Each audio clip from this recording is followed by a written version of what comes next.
We're just going to get on, do this. Not scare him, get you all sorted, all right? John? Do you remember where you are? King's College Hospital, London. Thank God. A major trauma centre. Hit the curb, jackknifed onto the verge. Have we got a good pulse? Have we got an output? And one of the busiest A&E departments in the world. He will probably scream, but he won't remember. No, stop! Ah! A place where love... Come on, sir. Let's go. Up you go. No. Yeah. life. There you go. I love you. I love you too. And loss It's all right. unfold every single day.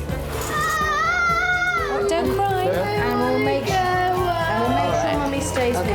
Well, listen. Right, who's not busy? Squeeze that. We can't give up on her, come on. We've got to be strong for Mum, if it is the last bit. Hey.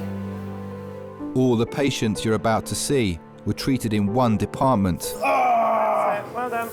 In just one 24-hour period. I never cease to be amazed at the robustness of human beings. I love you. And the strength of their relationships. Love, it's a reflex. It's what you do. For many of the families, despite the devastation that they may be facing, they give unconditional love.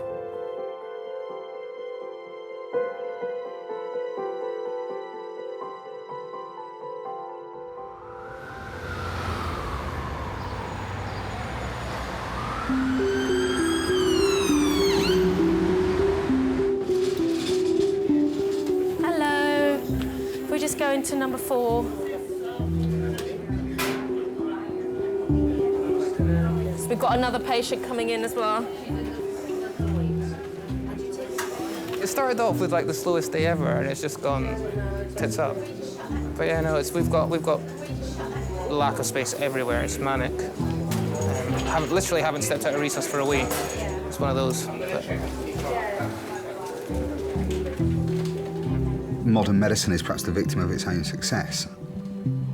You know, if we think 100, 200 years ago, if you broke your leg, you were probably going to die. Especially if you had an open fracture of your leg, because you get infection and you die. And there are advances in medicine, you know, every day, every week, we read about it in the newspaper. This can be done, that can be done. But actually, some people's lives are prolonged in an uncomfortable, undignified state because doctors try and play God sometimes and think they can do it, and that mistake is made regularly, but we're not gods. Completely open it up. And sometimes it's better to do nothing. It's better to make the patient comfortable, make them dignified, make them their last few days, hours, weeks with their family as good as possible.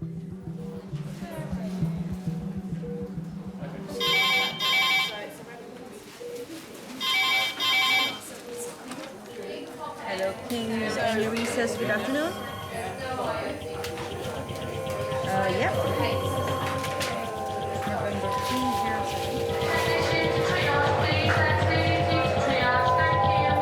Ham's trauma, 15 minutes. It's Ham's trauma in 15 minutes.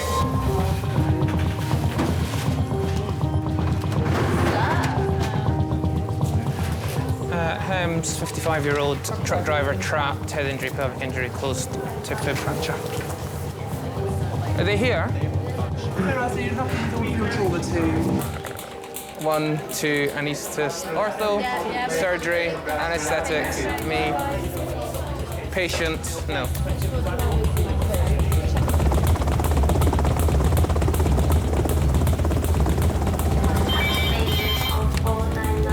Hello, King's A&E.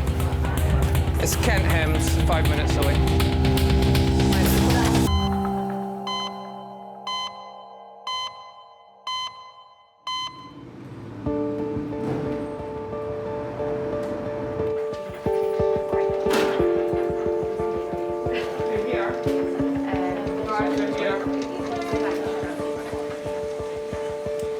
This is Kevin. Kevin is 55 years old. He was driving his lorry uphill, approximate speed 50 miles per hour, hit the curb, jackknifed onto the verge. He has bullseyed the windscreen and the steering wheel has a marked dent in it. Injuries: head, neck, possible pelvis, left femur closed and left closed tib fib, neurovascularly intact. Interventions: he's had 2 milligrams of morphine, 4 milligrams of ondansetron, 30 milligrams of ketamine. He's got a pelvic binder and a Kendrick splint on the left leg. Lovely. Thank you very much. I don't have an ED reg. Can you do a quick primary survey? I'm going to skip plain films, just go for CT. Always patients. Lovely. Just bracing, okay? Ready, steady, brace. Kevin had his accident 20 miles away in Kent. Helicopter medics treated him for over an hour on scene. One of them was King's trauma consultant Malcolm, who does regular shifts with the air ambulance. That's where his balls on his head. Right up high, just trapped by the steering wheel. Over his legs and lower abdomen. Lovely. Fast scan of his chest and abdomen. Beautiful, thank you very much. It suddenly became really apparent that this was quite a serious crash when we were flying overhead. The mechanism is really, really important. So you sometimes take photos and, you know, when you decelerate in a crash like that, it can cause damage to your internal organs, the aorta, the main blood vessel in your body is particularly prone. If you're wearing a seatbelt, that can cause particular injury patterns as well, particularly at high speed. So they're all things you have to take into account. What's your name, sir? Kevin. Kevin. I'm going to take you round to scan. Yeah. And do pretty much all of your body to sort of check for any injuries that you've got, all right? Okay. As well as internal injuries, doctors are concerned that Kevin may have badly damaged his neck. Right, my darling, let's get you off this.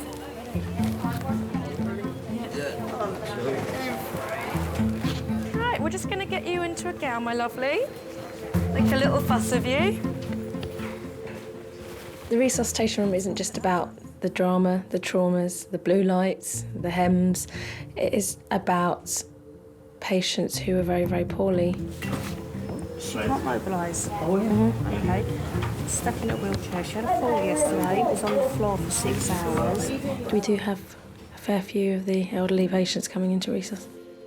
Majority that I have looked after will stay at home until that last minute and they don't want to bother anybody.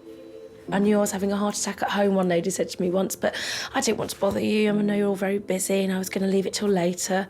You just think, oh, it's terrible, you know, and they're so vulnerable as well. So they need to be looked after. Right, let's get you into a gown. 80-year-old Rose is having difficulty breathing. Sit forward for me, darling. She's been brought into King's by her 3 daughters. Hi, it's me. We're in King's College. Mum's in, she's gone into resus and they're doctors with her at the moment, so we don't know the details, but they've told Christine in the ambulance that it's not a chest infection, it's Mum's heart. Well, now she's in the best place. She was sitting at home getting worse and worse and worse, so yeah. What I'll do is I'll let you know as well about coming, because obviously we don't know how long it's going to take to get a bed and everything. Have you got any pain anywhere? Yeah. Where's the pain, darling? What's worse, the breathing or the pain? Breathing. And then it causes pain. Alrighty.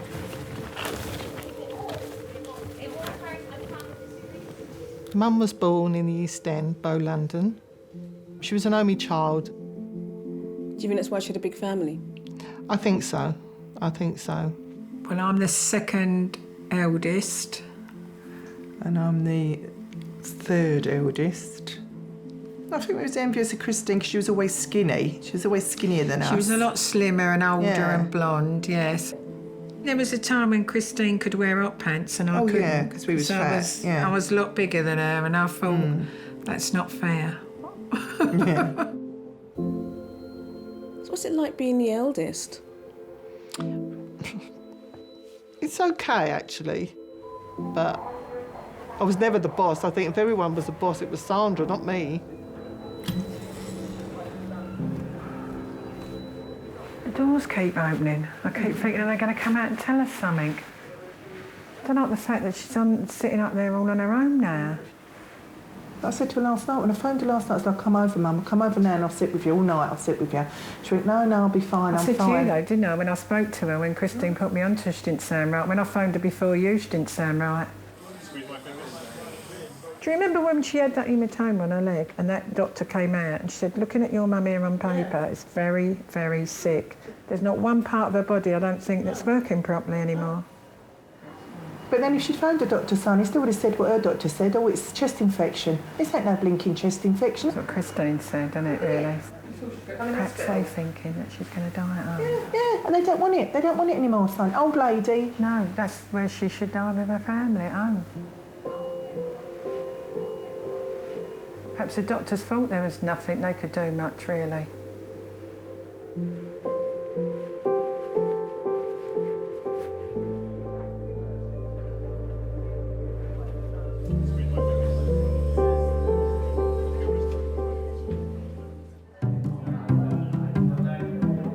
You know, dominatrix makes like £800 in a night. Sorry? A dominatrix. What? Yeah. Dominatrix makes I watched this really weird film. I think you found a calling in your life, Meg. How do you know that? Well, I looked it up. £800 an average night's work for beating up 800 for... men. I would happily wear some leather and whip a man for 800 quid. I'd probably do more. I probably do.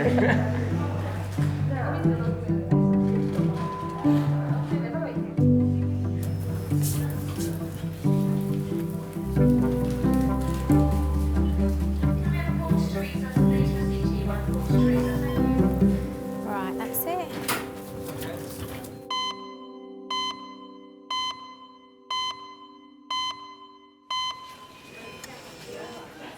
Kevin, a 55-year-old lorry driver, has had a CT scan to check for damage to his neck and other internal injuries. The results are not yet in. Kevin, I've got a message. Your employer called. Yeah. Oh, he knows where we are. He's bringing in your partner, and they'll call back in an hour. Oh, fine. Is that all right? Yeah, that's great. Okay, cool. On the motorway, you'll probably see at least one accident a day. You know, I used to see some accidents and think, oh, well, how did that silly idiot manage to have an accident there? Till I had my accident and thought, well, yeah, this silly idiot managed it.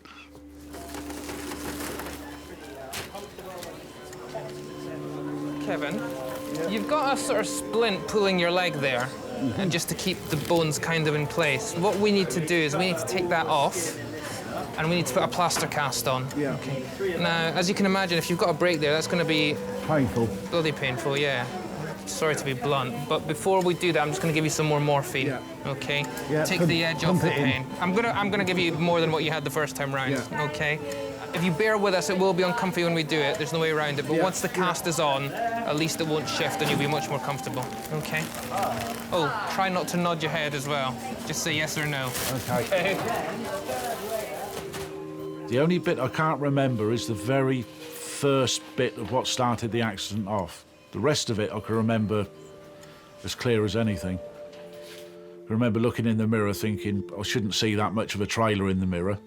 As the trailer started to come round and started to jackknife, and next thing I'm off down the embankment thinking this is going to hurt, and it did. Sorry, mate. Sorry. Take some deep breaths, mate. Go on. Kevin, we're just going to get on, do this, right, and you'll be much more comfy. I really, really apologise in advance, okay? What do you want me to do? Can you get the sheet out of the way?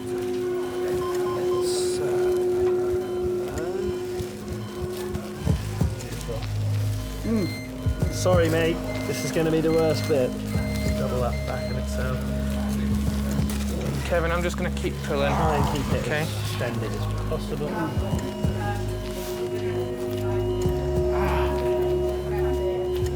Kevin, I'm going to let go soon, okay? You're doing really well. Beautiful. I'm sorry about that. Thank you so much. That'll start to feel better now, okay? Some deep breaths. You've done really well. Sorry about that.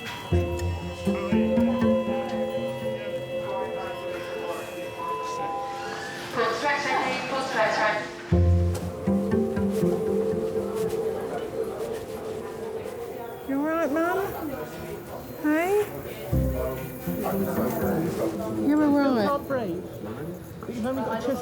Mum, you're going to be all right. You're going to be all right. All right, Mum? Rose and her daughters have been at King's for an hour. Last night, she collapsed in her bedroom. I just need to have a quick listen to Mum's chest.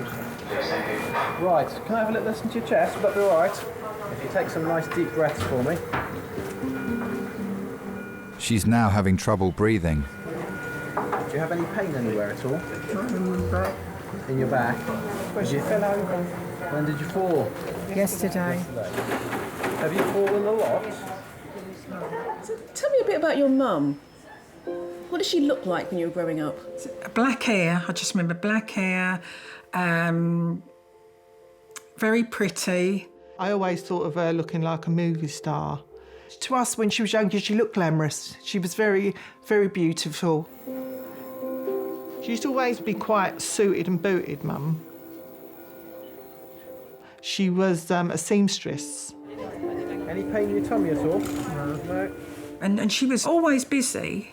She'd go up the market, come back, cook a stew, do a bread pudding. You know, everything was for us, for the children. She just doesn't feel hungry. She was always sort of, you know, full of energy. That's why I think she hated hospitals. She hated going in hospitals, and she'd try and get out of it as much as she could. And even when she went in, she'd try and discharge herself. She didn't want to be in there. One night we had a phone call at 11 o'clock at night. She'd managed to get herself out.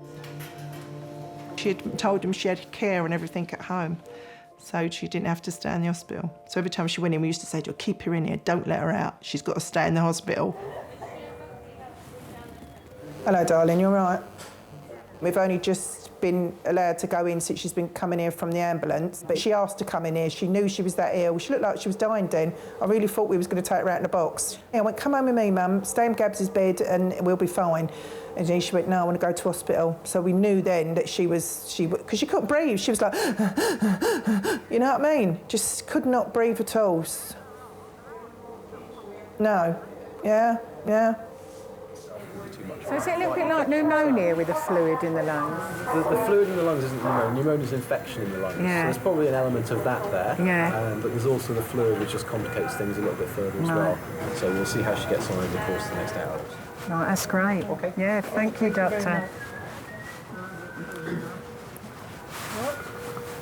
Mum, don't get scared. You're not dying. You're not dying. You're not, Mum. If you was, dying, you wouldn't be here. You'd be in. They might put you in high dependency after this because they want to keep you on a one-to-one till you get better. Yeah. But you're not, Mum. All right? It's the fluid. Just got pneumonia again. Yeah, that's all it is. So go and get Debbie. Yeah. Yeah, see, you should have come in earlier, wouldn't you? Hey? You're stubborn, Mum, honestly. Don't you? Don't want to go in hospital. Look, we keep saying this to you. You come in earlier, then you can get sorted out quicker.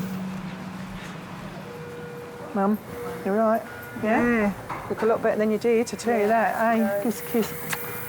Do you feel better? Yeah? Sure? She's just scared. Stop frightening the life out of me, all right? Because I can't cope anymore. I have to get in that bed with you. All right? I can't take any more of this, Mum. You can't stop it. I can have a nervous breakdown. All right? Hey, you thought you was had it, didn't you, really? Yeah, I thought you did. Yeah. You're not, Mum. You're not dying at all. And I'm telling you now, you're not going to mess them about and tell them that you're all right to come home until you are in here. You're going to stay in here and get better. OK? We ain't told Michael anything yet, and we ain't heard from Michael. He's probably got no credit on his phone again, so I'll ring him in a bit, yeah? When did you start doing your Dennis Healy with your eyebrows? Getting blood. Gonna smack you. Oh. Yeah. You're getting used to these, Mum. I have to get you a set. That's what you'll buy for Christmas, set of hospital. We struggle with what to get, and we get a set of hospital aprons and little walk blue. Doing a bit of rest, Mum, or what? You're not going anywhere, Mum, because we wouldn't leave you, you know that. Yeah. Nothing. We spoke to them behind your back as well, and you're going to come through this. Right. We'll be back in a minute. If you need us. All right. Tell them to come and get us. All right.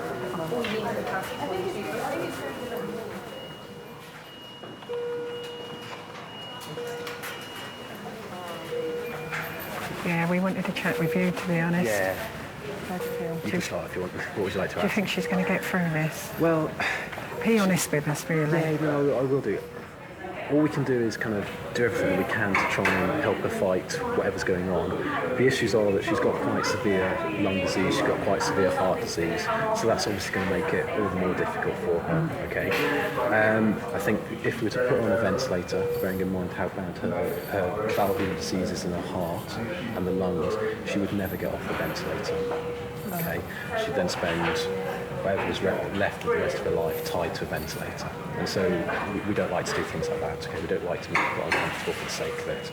So I think that would be a no-no. Could we get 2 quarters sector, please? Bearing in mind as well is the degree of severity of her heart disease. If her heart was to stop, the chance of getting it to start again would be very slim, okay? So I'll have a chat with the medical doctors that are going to look after her. But my feeling would be in that situation, trying to restart the heart would be, again, putting her through stuff that was unlikely to be of any benefit. And so my feeling would be that would not be a good idea. Okay, I think that would be her way of saying enough's enough. Yeah, yeah. No, we're not at that stage at the moment. No, but we're prepared for that anyway. Yeah. Now, the next sort of 24, 48 hours will be quite critical in terms of seeing which direction she moves in. There is a possibility that she could get worse. It's too early to know. Yeah. She thought she was dying when she came in. She really thinks it's the end. So we're not telling her that, we're just telling her that she's going to get better. Because she's scared. Well, I mean, when people are struggling with their breathing like that, if they get anxious as well, that can make things worse. I think that's a very sensible way of dealing with it. OK, well, thanks very much, Doctor, for all you're doing, honestly. Yeah, thank you. Thanks.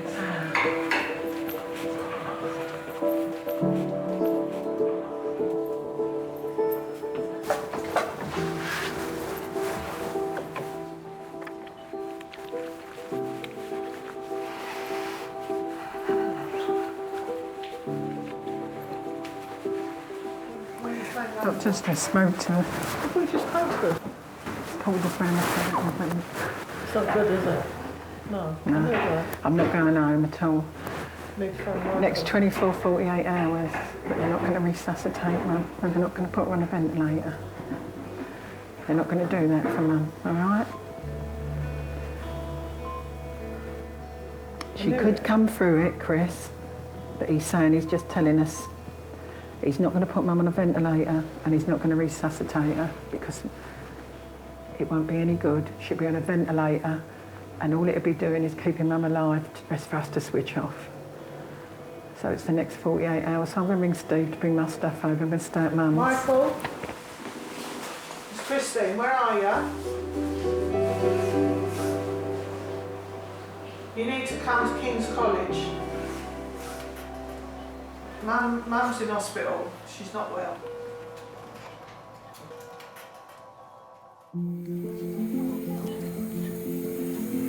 Last name, Watson. I love the name Rose.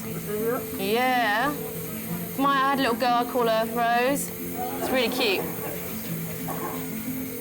Well, a lot of people I know will say, well, when your time's up, your time's up. But actually, death terrifies me. I'm terrified of dying. I don't want to die. You know, and I do. I'm not ashamed to say that. The process of dying absolutely terrifies me. It terrifies me because it's unknown. As doctors and nurses, you have to accept sometimes you can't change everything. There's not always that miracle cure for everything. And I think once you accept that actually that's happening, you have to get it as right as you can. You can't get dying wrong.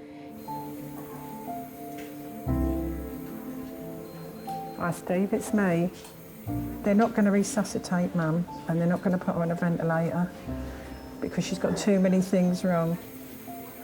I'm going to stay here tonight and all day tomorrow till she comes through the critical bit. Steve, I need to cancel these cakes.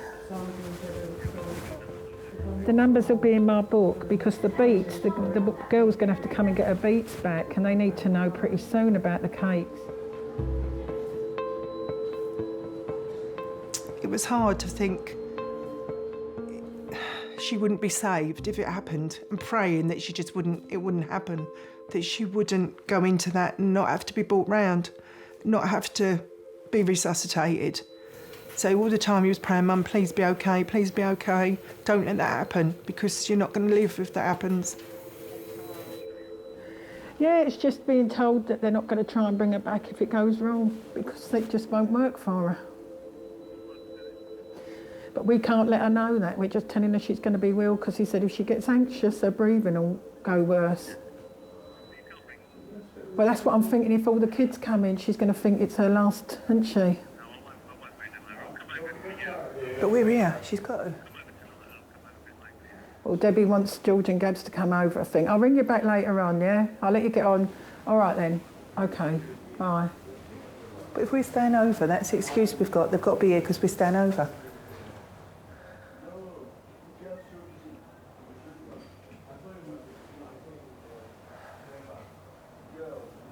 How can you not, son? How can you not deny them that they can't see their nan? I don't want to see her, so I think it's her last rites. You know what I mean? She knows she's going to farm because she said, where's Debbie?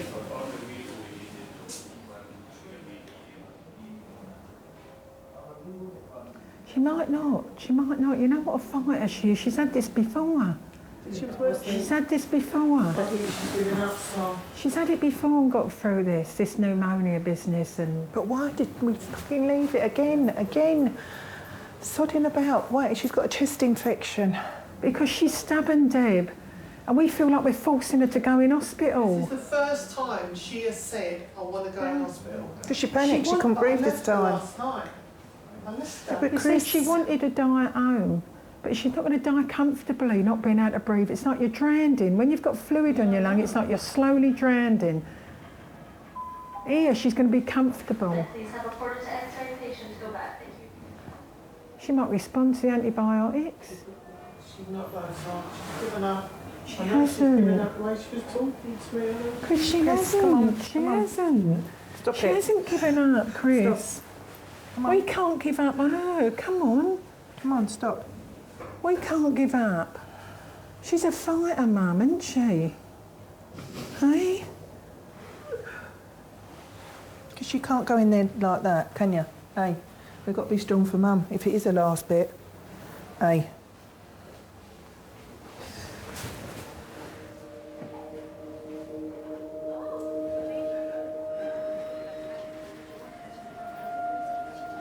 We've got this bit of time with her, Chris, and we can't let her know. We can't let her know, because he said she'll get anxious and her breathing will get worse.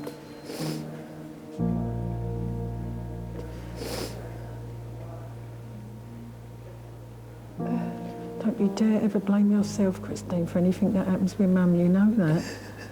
You've looked after her. You've been there when we couldn't get round there. You've took burden off of me and Debbie sometimes, so don't dare ever blame yourself. It's no one's fault. Do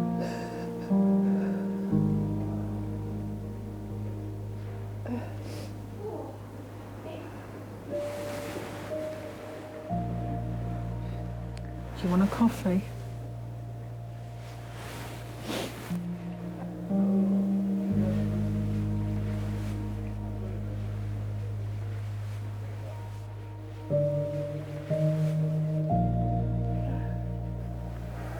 I don't think she's going to come out of this, I don't think.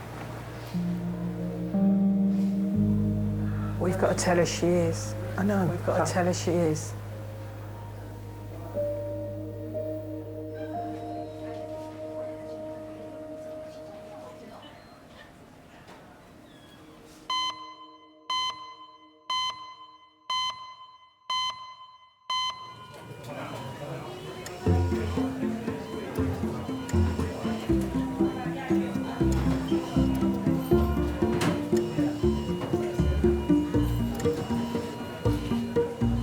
Kevin jackknifed his lorry on the A21.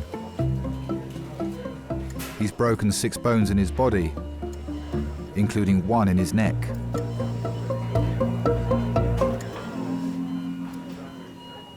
I knew I'd damaged my neck, but I wasn't really sure how much damage I'd done to it. I didn't think I'd broken it or anything. So I just sort of pulled some muscles in there. That was wrong. Hello, sir. too noisy here for you, I think. Hey there, sir. We're rolling around the corner with you, all right?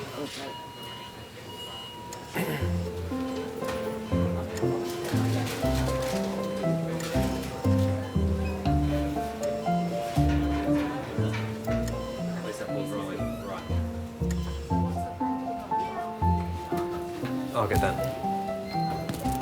Sorry, sir. I just catch your toe. Yeah. Sorry. Sorry. Where the least of your worries, isn't it? Yeah. The old big toe. Driving for a living, doing long distance, about 10 years. I just like to have space around me and, well, most places you can always see something that's good to look at. Oh, I'm bored with this already. Yeah. We're giving you a different ceiling to look at. Oh, that's nice. How about that, eh? Favourite road? Well, a very difficult one. I mean, was it the 4? I think it's the 473 going through Mid Wales. Nice road. Yeah, there's another scenic ceiling for you to look at. Yeah, that'll do. They look the same. Is there any chance of letting my wife in to see me? Has she arrived? I Have you think seen so. her? I haven't seen her, no. All right, let but me I've been find told out she's for you. there. Okay, we'll find out. Because I know she'll be flapping. Yeah, and okay. I was just leaving work and I had a telephone call from his office saying that Kevin had had a serious accident, was being airlifted into hospital in London. He had head and neck, leg and multiple injuries. And I thought, my goodness, I'm going to find him on life support or something. You can stay with him as well. Come on in. Here's your wife to see you. Hello, dear. Sorry. I don't know what happened. Bloody lucky. I'll leave you two for a couple of minutes. Thank you. From what the fire crew and the paramedics were saying, it's bloody lucky I've just got this. When I heard of the neck injury, all sorts of things went through my mind. How are we going to cope with this? How are we going to carry on with our lives if he's going to be paralysed, if he's going to be stuck in a wheelchair? You just don't know. It changes your life completely. You're just in limbo.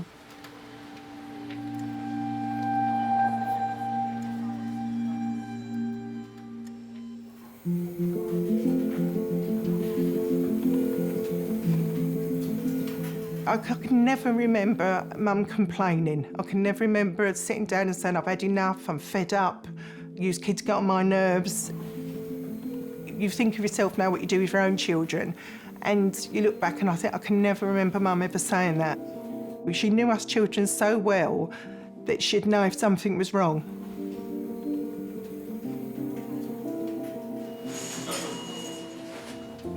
So we might turn the oxygen off for a little bit, just to see what she maintains it at by herself. We can always pop it back on. That's what the intensive care doctor wanted. All right? You've got little marks on your face where it was. If we give her a black nose, she'd look like a cat. Rose has been given treatment in resus for the last few hours. She's showing signs of improvement. See, our beats the top one.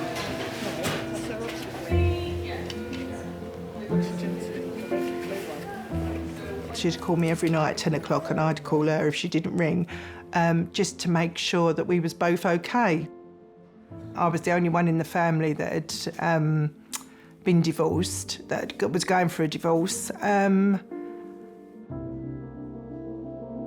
was hard to tell her because I just felt that she'd worry, and I knew she would. My husband left in the February and my dad died in the March. So it was a very big emotional upheaval for all of us. Yeah, it was hard. It was hard for me to think that I'd put another load of trouble on top of all what was what was going on with Dad as well.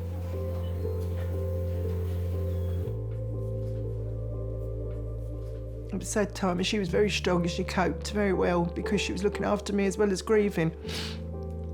But wouldn't show that, oh, I can't deal with you at the moment, I've got to deal with myself.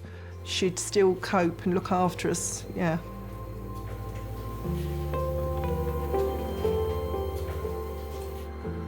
Deb, she looks better. It's like a jack-in-the-box. But I'm telling you, when you walk in there now, she's different. She's not shaking, she's got her oxygen, they're seeing how her oxygen is. No, don't want it in, no. I know we don't want them to go, but they've got to go one day. Got no one left if she goes. What do you mean no one left? What's the matter with me? What's the matter with me and Sandra? You've got somebody. You've got somebody. Who's got somebody? You, Debbie, you listen to me. Okay. Me and Sandra are there for you, and we're as good as any husband. Even better. Because we're women and we understand. But you've got to let us in. And you're not letting us in, you're pushing us away. And you keep saying, I'm this big, strong Debbie. I can cope. And we all need one another. Do you understand me? You've got to let one another in again. Dad said this, you've got to let us in. Stop trying to think you can do it all by yourself. Because we can't. Yeah.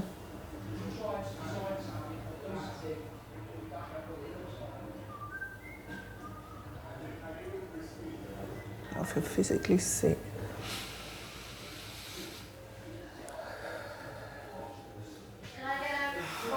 Not now. Everything's looking good, but she could come through it. So that's what they're saying there. And she's talking to cardiologists about getting a date. What, for the heart? She's going to talk to me. Can't see her now. Can I go with them? Yeah, doctor's just looking at her legs, all right?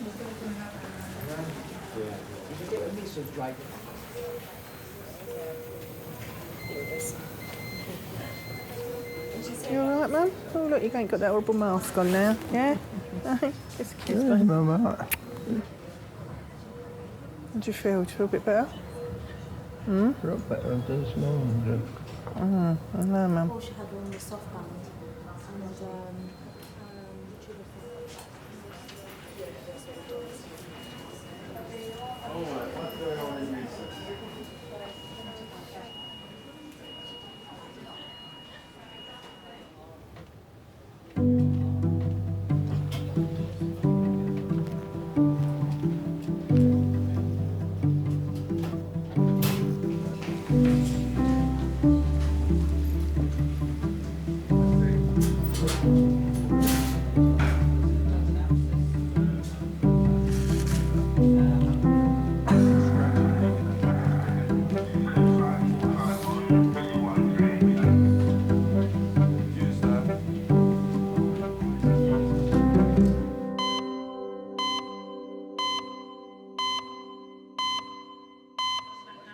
I've had a CT scan in the head, had x-rays. Truck driver Kevin has been joined by his wife Janet and his boss Rob. I reckon I must have been there an hour, 2 hours. Right, there is a small break in one of the bones in the neck.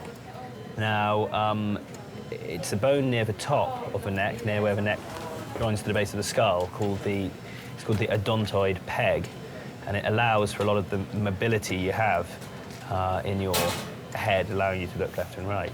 The neurosurgeons, who are the experts in this area, have looked at the pictures on the CT scan, and they don't think it needs any operative treatment, so they don't think they want to do an operation for it, but we do need to protect your neck and that part of it to let it heal. And unfortunately, that means 12 weeks in a collar.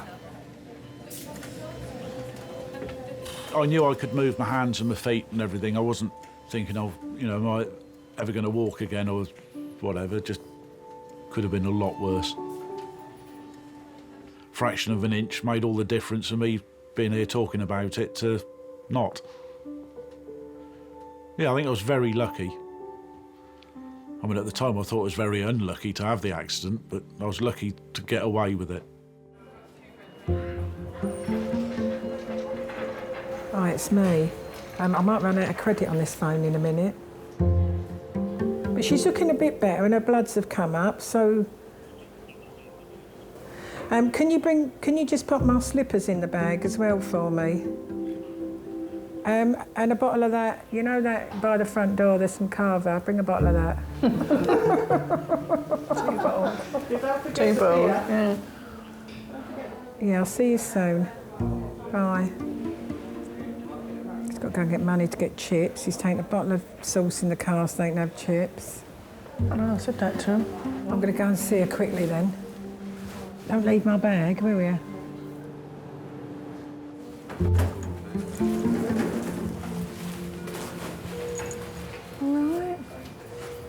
Yeah? They're all coming over to see you. The whole family is coming. They're all having a night at your house tonight. You better speak to them. You got your teeth in? No, I'm buying them. I've got them in the bag. They're taking you up to a ward. They haven't told me yet. Do you want a drop of water? Your lips are all dry. Yeah, I know. They took her up on the ward, I think, later that day. So she'd perked up, so then we thought, oh, she's going to get through this again. I think she began to calm down a little bit better, thinking, well, she's going to have some more antibiotics, she's going to, you know, get better and come out. And so did we then, you know, think, oh, they're going to save her and she's going to come home. But it wasn't till the week went on that you could see that she wasn't getting out of the bed and that we were being told more and more things were wrong with her. Her kidneys were shutting down and you just couldn't see that she was going to pull through.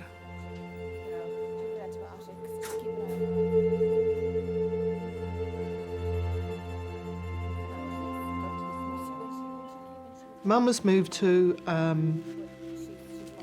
family room, which they said they would do when they knew that she was going. You didn't tell your mum? No. No. Because we didn't want her to know. We didn't want her to know that she was going to die. Imagine if me and Sandra felt that, would you want to be told that you was dying? How was she going to die? What was she going to do? How was she going to talk to us differently than she did if we was all normal?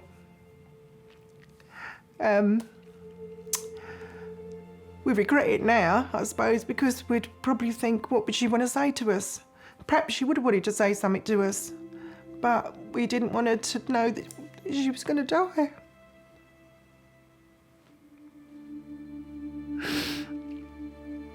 I just told her that we all loved her, that we were all there. She was the best mum anyone could ever have.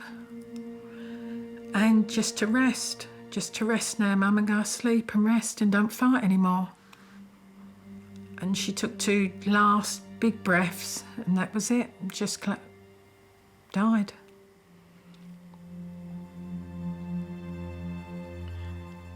And I just wanted her to lay down, because she never really ever laid down, Mum. Whenever she was in bed, she always had to sit up because of her chest. And they come in and laid her down and she just looked like she was sleeping peacefully. But we were all with her, and what a way to go, all your family with you, loving you, so. We're very lucky to have a mum like her. Very lucky.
You're now the older generation. I know, it's right. No, we've got one more aunt. Well, two, an aunt and uncle. They're the ones left. Once they've gone, yeah, then I'm the next. And I keep telling my cousins that we're the next. How does that make you feel? Old. Right, what have we got coming in then? Road traffic, collision, query chest, abdomen, pelvis injuries that would be pretty nasty. If you've just been pulled out of a 100-mile-an-hour smash, you must be thinking, am I going to survive? Yeah. Did it hurt when you fell from heaven? Over 2,500 left-handed people are killed every year using products made for right-handed people. I'm here for you. Got your back. Oh, yay. Yeah.